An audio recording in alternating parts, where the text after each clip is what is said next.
Hi, I'm Rosie Acosta. I'm a meditation teacher, speaker, and author of You Are Radically Loved, a healing journey to self-love.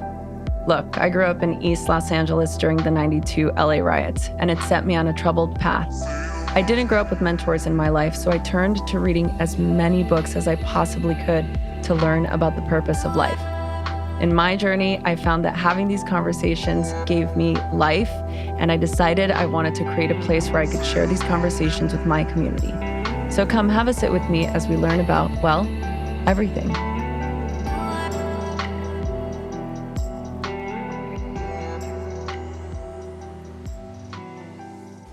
Hello, everybody. Welcome back to the Radically Loved podcast. I have missed you all so much. I feel like it's been so long. I'm so grateful for Tessa to have done a couple of interviews for us. I loved getting the feedback from everybody. She is just so incredible. We're so lucky to have her. And we will be doing Wisdom Wednesdays, hopefully here in the next couple of weeks. And I'll also be updating you on a couple of life happenings. First of all, 2023, Happy New Year. I'm so excited for this year. I am trying to practice non-attachment because as every year passes, we're getting older. And I feel like the older we get sometimes, for some of us, the more pressure we put on ourselves. But I've decided that I am not doing that this year. That being said, this revelation came to me after I read Martha Beck's book called The Way of Integrity, Finding the Path to Your True Self, which was an incredible read. She's actually our guest today. She's a best-selling author, life coach, and speaker who specializes in helping individuals and groups achieve greater levels of personal and professional success. She has been featured on so many notable outlets. She really is somebody who teaches from a place of wholeheartedness and honesty. And I just love the way that she writes. She is here today to talk to us about integrity and this book, her process in writing this book, and hopefully to give us some great tips to how to start the new year. So here's my conversation with Martha Beck. Now that we're on a first name basis, Marty, welcome to the show. Thank you so much, Rosie. I have talked about this book because it's been out for a while, right? Like a couple of years now. This is the paperback launch about a year ago. Yeah. And I read it when it came out because I am friendly with a lot of publishers out there since we have guests. So I got an advanced copy of it when it came out originally. Yes. I remember at the time, I think just the state of the world during that year. No kidding. Yeah. Right. I think I got into about chapter 2. And I think it was just like, I can't think about any of this right now. Like the world is coming to an end. Yeah, no kidding.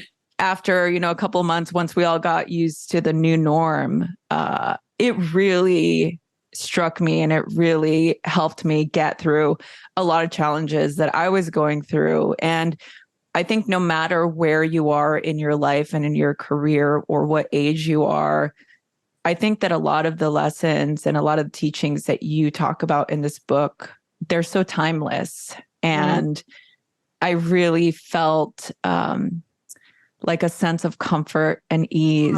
That makes me so happy. Oh, good.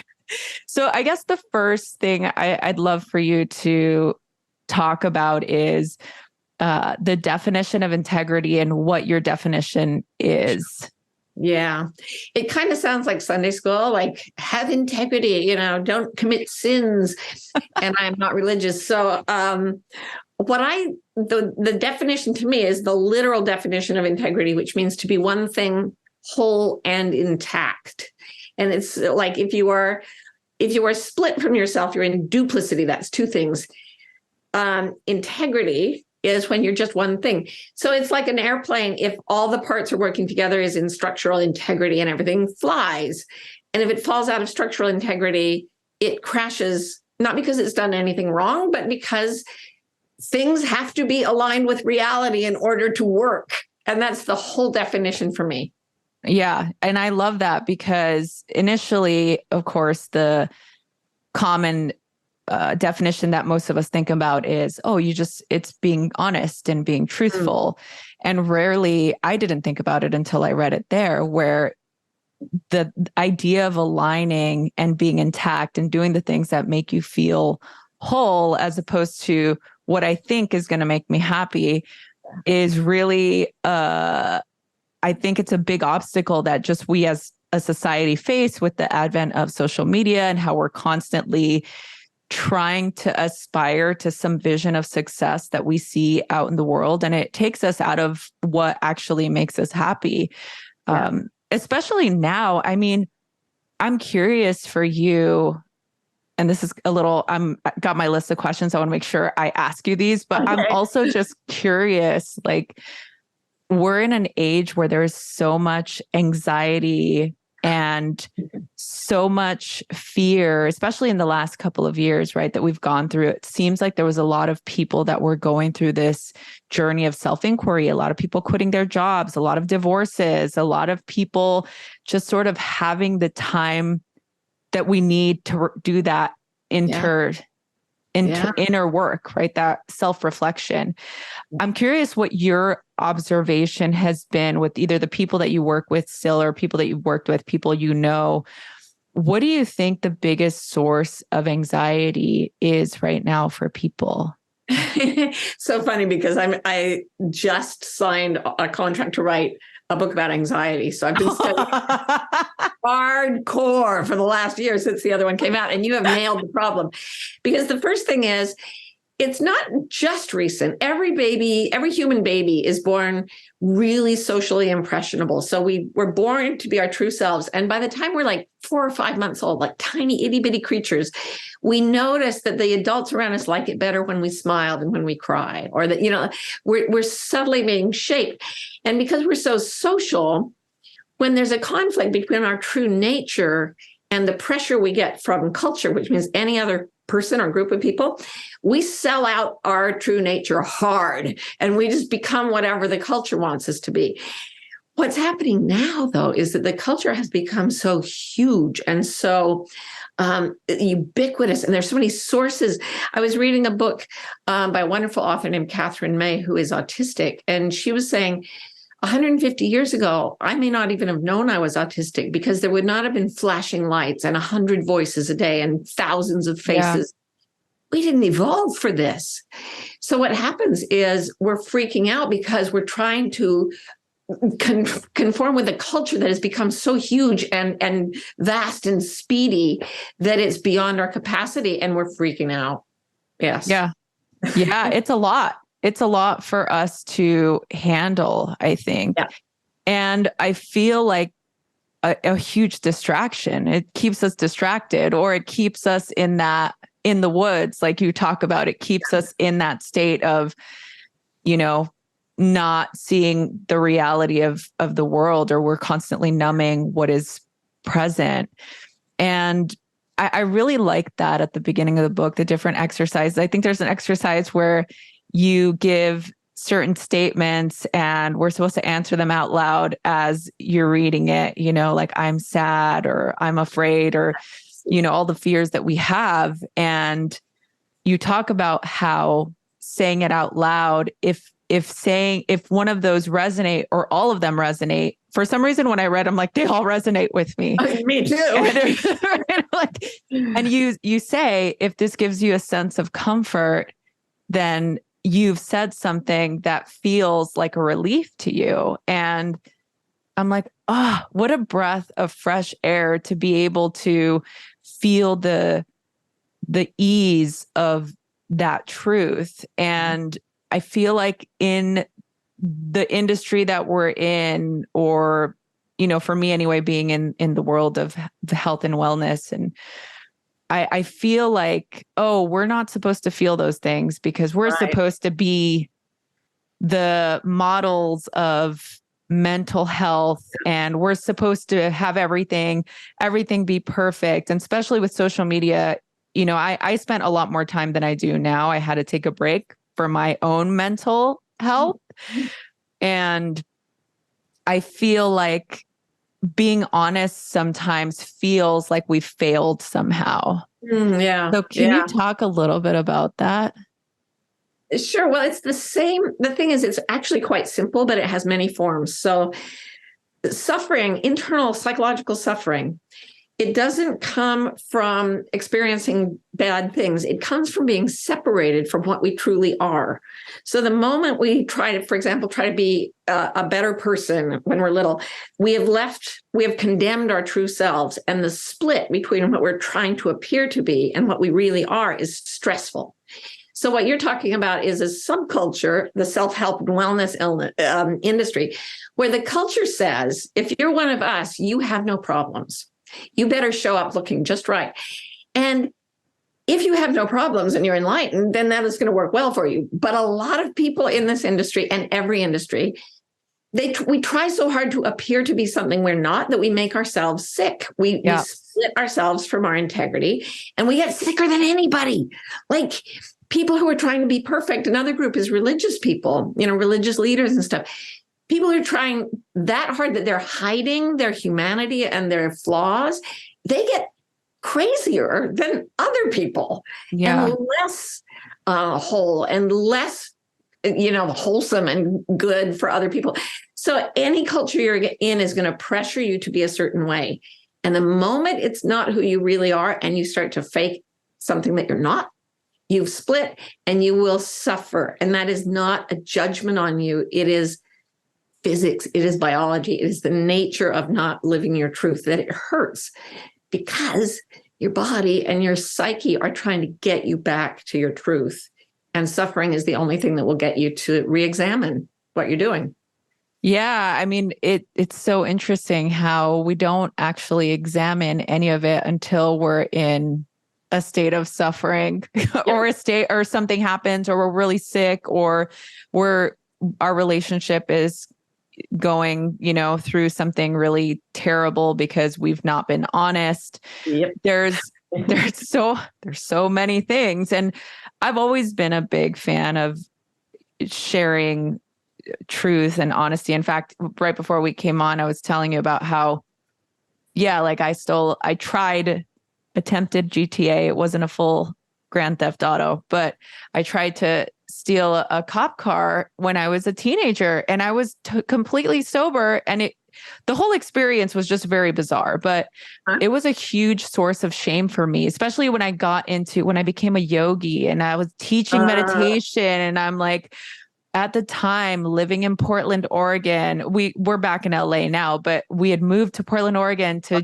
try something new. And I was like, I can't talk about this. This is just, people would think differently of me. I want them to think of me as being this like really well-studied individual, and it was scary for me to talk about it, to talk about my past or how I grew up. There was a huge source of shame around, being poor and growing up in an environment where, like there was 10 people that lived in our tiny 2-bedroom apartment, like that kind of experience. And the more I started to open up about it, the more I found that people related to it. And there were more people who, there were some people, I'm not gonna lie, there were some people who were a little bit turned off by me talking about it. They didn't understand how it had anything to do with what I was teaching. But I think it makes so much sense when you're thinking about something that brings you back to that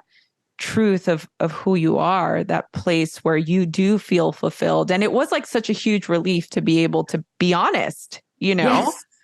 Yeah. And to hear someone being honest, we're starved of authenticity. We're starved for integrity in ourselves and in other people. And, one of the interesting things is that if you take the sentence, what I most want you never to know about me is this, and then you replace that with what I most want you to know about me is this, they'll be the same thing. It's when we open our shame and say, wait, okay, I once tried to steal a cop car. You just told me that. And I was like, wow, cool. I grew up Mormon and I never tried to steal a cop car, but I did things that are, I think, kind of weirdly similar, like in my own crazed way. But it was just so, I was like, wow, you're a yogi who once stole a cop car? I am in. And that's what people don't realize, is that when we are honest and when we don't cover ourselves because of our fear of the shame, we give everybody the chance to not feel ashamed. And some people will run away from that because they're still gripped by the culture and it threatens their duplicity. It threatens their mask.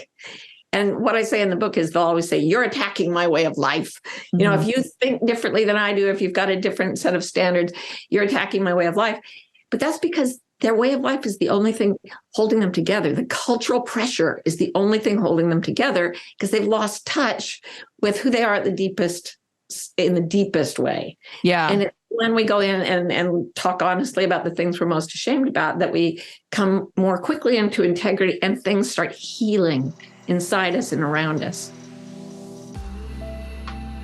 Hello, friends. Perhaps you've heard me talk about Remedy Plus before on this podcast, or you've seen me post about them on social media. I love this brand because they make the tastiest performance boosting products I've ever tried. And what makes Remedy Plus super special is that they use only the finest plant-based ingredients, so you can feel great knowing that you're energizing your body naturally. Two of my favorite Remedy Plus products are their delicious chocolate berry flavored protein bar and their cinnamon agave flavored energy shot. And now these two great items are going to be made available for purchase together in Remedy Plus's newest offering, the Power Pack. Each Power Pack contains one protein bar and one energy shot, and it is a super smart way to fuel your body either before a workout or simply to tie you over in between meals. Look, we all know that when your batteries are running low, performance levels are completely affected. I choose to incorporate Remedy Plus into my daily routine because I want to get the most out of my day and I want to do so naturally. Remedy Plus products taste great and they help me raise my game in everything I do. See what Remedy Plus can do for you. Visit www.myremedyproducts.com to learn more, and if you use code ROSIE20, you will save 20% off of all of their great performance supporting products. That's myremedyproducts.com. Use the code ROSIE20, or you can simply go to the info button of this podcast and click the link.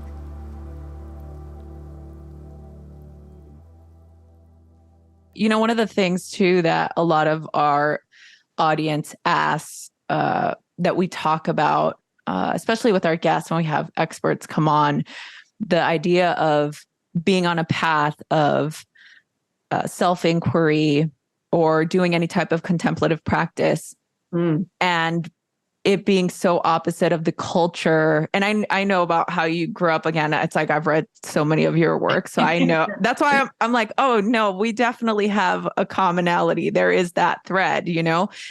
But I think that a lot of people, you know, I'll speak to my own, you know, experience. But in a lot of Hispanic cultures, when you are on this path, it can potentially spurn you from your tribe. It can take you away from the people that you love the most, whose support you love to have the most. And sometimes when you don't have it, because you're doing this work and perhaps it's reflecting to them the work that they're not doing, I think a lot of people feel that isolation. So what is your take on that? And what would you recommend to people that are going through that? Yeah, like my own situation was kind of extreme. Anytime you decide I am going to live completely according to my integrity, you will find yourself taking pieces of yourself back from the surrounding cultures. Like your family culture might not be quite, like I was gay. My family culture was not okay with that. So when I reclaim that, I lose to some extent the culture around me. And I was also raised very, very Mormon.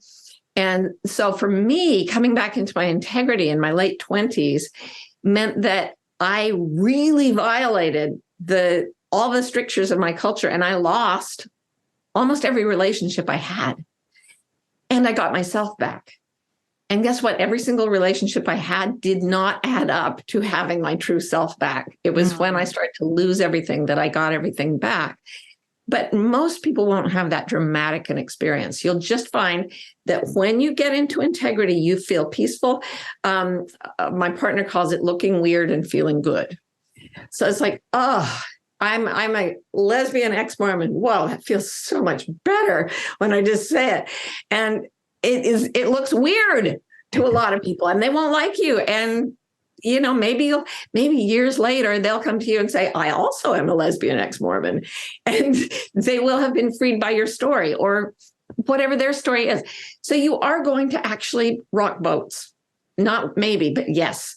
But don't worry, even the most dramatic versions of that are survivable and healing. And I'm sure that you've had experiences like having your tribal culture. We all have tribal cultures of all different kinds. So your little family and then your ethnicity and your community pull away as you become more honest. Yeah. Oh, yeah. No, it's true. I wrote about this a little bit in the book. I talk about how, when I was in high school, I was on probation, and after, my sentencing and all that stuff, I was so afraid of going to jail that I wanted to do all of my probation and make sure that didn't happen. Cause it was almost like going to juvenile hall or juvenile detention was a rite of passage. And I just didn't want to go through that. And it just felt like the only way for me to survive was to excommunicate myself from, we're talking like cousins, like people that I grew up with, right? So I'm in high school, my last 2 years of high school, I had to essentially, and it's kind of a tricky thing. It's hard for me to articulate this when I'm talking about it. Maybe that's why I had such a hard time writing about it, because I'm like, it is the decision to live in your highest self, or to live to your integrity, or to live the best version of yourself, was twofold for me. Because one, I had to make the decision, and two, I had to essentially excommunicate myself from everybody I loved, all of my friends, and I had to completely isolate myself for two reasons. The first one, obviously, that was the best choice for me to do at that time because it only got me in trouble. And two, because it was actually dangerous for me. Some of these people were angry that I left, that I was no longer friends with them. And they wanted to beat me up. They wanted to, so it was just for a teenager to have to go through that. I think about it a lot now. And I think that's why I'm able to like march to the beat of my own drum now. Cause I'm just like, fuck it. I don't care. Like I'll do whatever. And it doesn't matter, because I know that, I think going back to your point of when you're going through that, you feel empowered by that decision and you feel strong. You feel that strength. Yeah, it's the strength of simply being your real self, of not standing in some other self outside your reality. And once your feet are in the ground of truth, there's a sense of health that comes back, and it's so deep that even when you lose loved ones, I grieved massively over the loss of my whole family and all my friends I grew up in this super Mormon place. So when I left Mormonism, it's the one sin worse than murder. You're dead, you're gone forever. To outer darkness is what they call it. Did I grieve that? You bet I did. But when your feet are on the ground of your truth, there is a sense of peace, of just this bedrock reality that I finally understood why they said the truth will set you free. Mm. And it's not some truth somebody's telling you. You find it, as you said, Rosie, you find it in a room by yourself alone when you give voice to the things that are most deeply terrifying to you. You start to come home to the things you've hidden from other people, and well-being grows from that root. And does that mean you'll never have problems and you'll be perfect in every way? Of course not. But does it mean you'll always be able to find your way back, no matter who's yelling at you, no matter who deserts you or dies or whatever? Yes. Having your reality, your integrity means you'll always be able to find your way home. Is there a affirmation or some words of wisdom that you think about when you've been in a position like that, where you feel like I have to make a really hard decision, where you pull them from? Do you have like a reservoir of wisdom, or like what happens to you when you have to make a hard decision like that?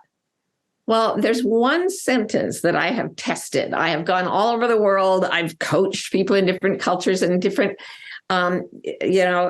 I've coached people in barrios in slums in Africa, in prisons, as well as billionaires and people in penthouses on the Upper West Side. And everyone seems to respond with with a truth reaction inside to this one sentence. And that sentence is, I am meant to live in peace. So if you say that to yourself a few times silently, if somebody's listening out there, you just say, I'm meant to live in peace. I'm meant to live in peace. I'm meant to live in peace. It has a physiological effect on your biochemistry, on your brain, on your heart. I mean, literal physical heart, as well as your emotions. And there's this settling. And if I start in peace, and then I look at the two sides of a decision, one will bring me more peace than the other. It's that simple. And if I walk in the direction of peace, I'm always going to at least find the way to wholeness. If I'm not constantly whole, I will find the way if I go with what brings me more peace, always. Do you think it's possible for somebody to live in peace if they're doing something or a job, for example, that they don't love to do?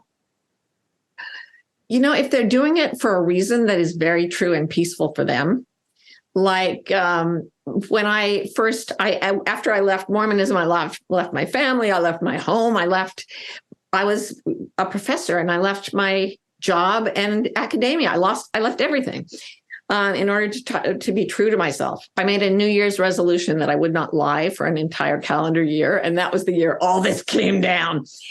But I was jobless. I was married at the time. My husband also jumped from his academic job. And I remember needing money. I wanted to be a writer, and that felt really peaceful, but I wasn't getting published. It was hard to get published. I was getting a lot of rejection letters. So I took a part-time job teaching at a business school. And I remember thinking, this is going against my integrity because academia is wrong for me. And I went to teach the first class, and I came back and I thought, what's happening to me? That felt really sweet, really peaceful, and I want to do it again. And it was those students in that class that convinced me to leave and become a coach and not just a writer. I didn't understand yet that integrity doesn't take you down one social row and say, this is what you'll be forever. It says, today, this is peace. And tomorrow, that is peace. At that point, it was peace for me to be married. Later, it was peace for me to be divorced. It was peace for me to teach that class. It was peace for me when I left that class. So you just have to always be allowing things to be flowing and mobile and just constantly checking in with your own sense of peace, because you're not just being pushed into a chute like culture sends you.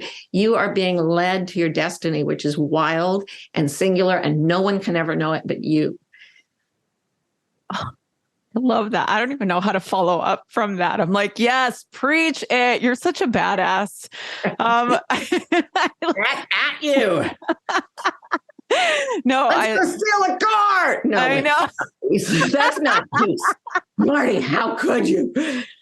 I'm like, let's do it. Let's do it. Oh my goodness. No, that is so funny. Well, when I started meditating, right? So it was really difficult for me because I thought it was weird. I grew up in a very Catholic household. In fact, I was kicked out of catechism class, which is like, Sunday school, because I questioned. There was this incident that I've talked about before, how during the communion ceremony, when they're going to do the Eucharist, where you take the body and blood of Christ, the teacher of our catechism class was telling us that we would see God's hand come down and touch the body and blood of Christ, and we would be experiencing a miracle. And so we went back to the room after the service, and I'm like looking like laser focused, my eyes are just waiting to see that hand come down. And we go back to the classroom, and everybody, the nun asks, okay, kids, how many of you saw God's hand come down to touch the body and blood of Christ? Everybody but me raised their hand. And I was like, oh my God, what is wrong with me? What is happening? I didn't see it. Like, honest in church. Oh yeah. Right. And I was scared. And that was the thing at that point. I was not afraid of, I'd lied to cops already. I was a really good perjurer at the age of 6. Like it was like that. So I didn't have an issue with fibbing, that was like, or straight up lying. I didn't have an issue with that, but I didn't want to do it in the house of God because I was like, God knows everything, That is, and even as children, we sense it. To lie about something that is that deep is an act of soul murder. Right. And I had the same thing growing up Mormon, and they would challenge you, have you experienced this miracle? And they'd be like, I think so. And they'd be like, okay, that's good enough. But I felt I wasn't as honest as you. I was like, all right. But, everybody grows, all the men get their own planets if they're good. Okay, I'm 3. What do I know? So I didn't have your honesty, but I felt like my soul was being murdered when I agreed with it. Yeah. And it took so long to break free from that. Because even as an adult, I thought, well, what harm can it do to tell a few little fibs about your spiritual experiences? See, the problem I had, the reason I took an oath not to lie for a year was that I actually had a spiritual experience. My son was born just before then, and he had Down syndrome. He was diagnosed late in the pregnancy. And when he was like on board in my body, I had a lot of spirit, like I was kind of psychic, to be honest. And here I am, at the time, I'm getting a PhD at Harvard, and I'm not supposed to be psychic. Okay. It's like a whole different religion from Mormonism. So I'm having these experiences, like being able to see things that are happening to people I love when I'm not there, and then having it check out as real. And I'm like, oh my God, I think there's something real. And so then I became obsessed with finding it. And I decided, all right, I'm going to try telling the truth. And guess what, folks? It works. But, buckle up a little. Buckle up on the social level, and then drop into peace on the inner level. Take it from me, the inner level peace is better than the outer level, no conflict. Wow, that is so powerful. And so obviously that helped pave the way for the structure of how you live your life now, I would imagine. Yeah. Plus, here's my son, and he's not normal, right? He doesn't fit the definition of normal. And people would tell me, well, if you really work hard with him, you can get him to be almost normal in certain ways. And I thought, what? Like, I looked around me at Harvard, and I'm like, I don't see that many happy people around me. You're very accomplished, but you don't seem happy. And then I thought, why are they trying to force me? It's like I went to the pet store to get a puppy, and I came home with a kitten. And they said, okay, well, if you work hard with a kitten, you can get it to bark and wag its tail a little. And I was like, why would I want him to be? How about we just see what cats do by themselves? If I just let him grow up and give him opportunities to be whatever he is. And then it immediately transferred to everyone else. What if I stopped insisting that anyone be normal? And I just say, let's take off all the restraints and see what you are if you are yourself. And that's what I started doing with clients. And that's how I became this coach thing, which I don't even know how that happened. But it's just, I love she does air quotes, by the way, if you're not watching this video on YouTube. You're just listening. I don't know. It sounds kind of, I don't know, stupid. Why though? I want to know why. Oh, it's a weird, because it's like, late night sales stuff. It feels now. I don't think it did back in the day. That I think it had a different gravitas back in the day. I feel like now it's lost it does feel. It ever did. Really? Oh my God. Yeah, there's no for it, because coaches it's like, I'm going to give motivational speeches or you'll end up in a van down by the river. No, because it's not anything that fits a cultural model. There's nothing. It's like you come sit in a room with me, or you come to a thing or whatever. And what I will say is take off all the cultural strictures. What are you in your essence? Just be it. Let's see what happens. Let's see where you go. And every single person, it's not just my son who's different from everybody else. We're all different from everybody else. And if we just all get together and say, here's the one principle, we will be true to ourselves, and then see what we become. I am telling you, it is magic. It is absolute magic. Yeah, I want that. I strive for that. I'd love to just continue my path. I call myself, I'm a perpetual student. I will be a student until the day I die. I love learning. I love being in the state of experience. I don't love unsavory moments, but I know that they make us, they shape us, they make us who we are. They give us character, right? Yeah.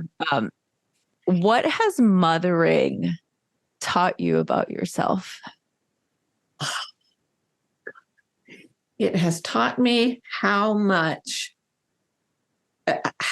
absolutely vital it is to simply witness other people with unconditional acceptance at all times. There is no baby born on this earth who does not want to be good, who does not want to be loved, who does not have a unique being to express. And when you watch that with a child and you see it growing before you, the sacredness, the absolute sacredness of a human soul in this, or of a soul of any kind in this little tiny human body, it takes your breath away.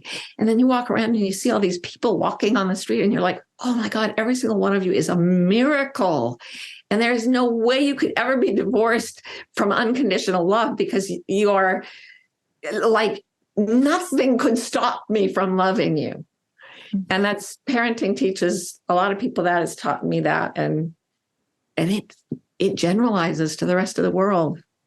Yeah, I love that. What is your wish for every single person that reads this book? Oh, comfort, safety, home, sanctuary, not in the book, in the self. I hope it just turns them back in toward themselves. And if you go deep enough into your own self, space goes out infinitely away from us, but it also goes infinitely inward. Mathematically, there's an infinity that goes inward. And when you go far enough inside, you find this source of consolation, love, comfort, sweetness, home, truth, peace, all the words that we throw at it. It can't be described with any of those things, but we're all carrying it. And we all feel when we're split from it. And we all long to return to it. And I hope maybe there are some instructions here that will make that a little easier for everyone who reads the book. Oh, Marty, that's the best. I love you so much. I felt every single bit of that when I read this. In fact, I started rereading it again last week. I knew we were going to chat, and I found new little wisdom nuggets in there for me that I hadn't noticed when I read it back when it came out. And I love that. I feel like that happens a lot when I reread books. There's sometimes you're not really hearing the things that, some things land differently. So I really hope that everybody that's listening to this, if you haven't picked it up already, definitely check out The Way of Integrity. I'm holding it up here if you're watching this on YouTube. Finding the Path to Your True Self.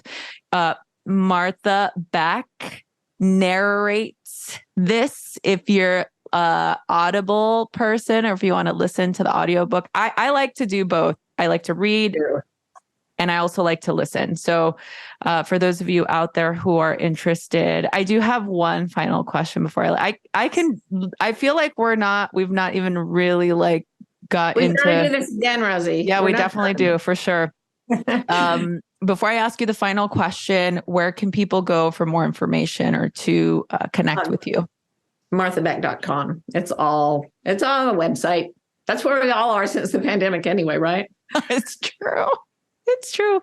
So we'll put the link in the show notes. So wherever you get your podcasts, if you go to the info button, the links will all be there, as well as Marty's socials, if she's on there or not. Not sure. Kind of like you took a break for a while, but I have programs that spit out little. Oh yeah. No, that's nice. I like to do that too. That's great.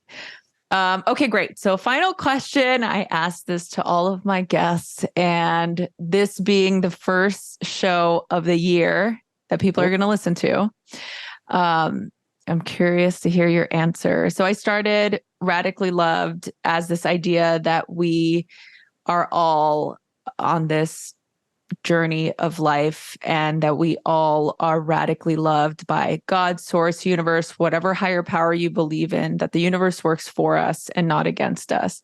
Mm-hmm. And it's part of our innate nature to be and feel radically loved. So the question to you is, how do you feel radically loved? Every single morning I wake up and I have what's called morning anxiety. I used to wake up screaming. I'm not kidding, for like decades.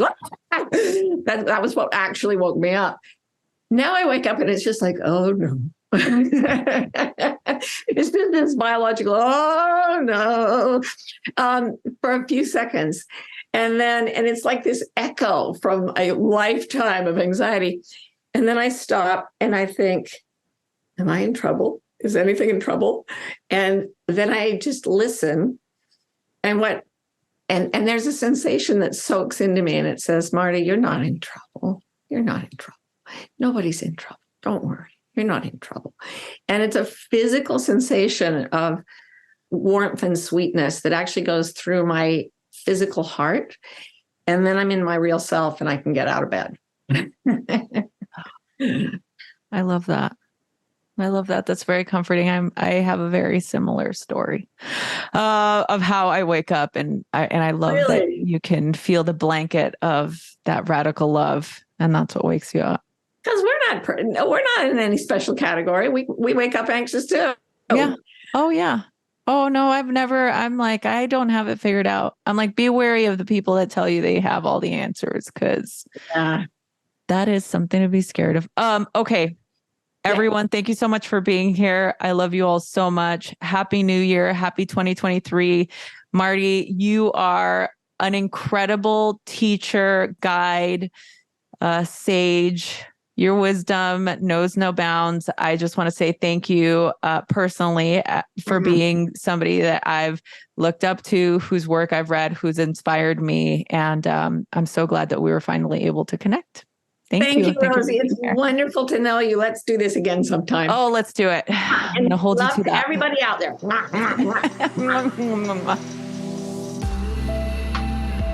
Thank you so much for listening to the Radically Loved podcast. Please remember to subscribe, rate, and review wherever you get your podcasts, and follow us on Facebook at Radically Loved Rosie, on Instagram at Rosie Acosta, and Twitter at Rosie Acosta.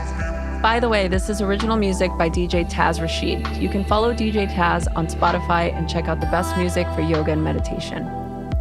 This has been a Mod Pod Studio production. Check them out at www.modpodstudio.com.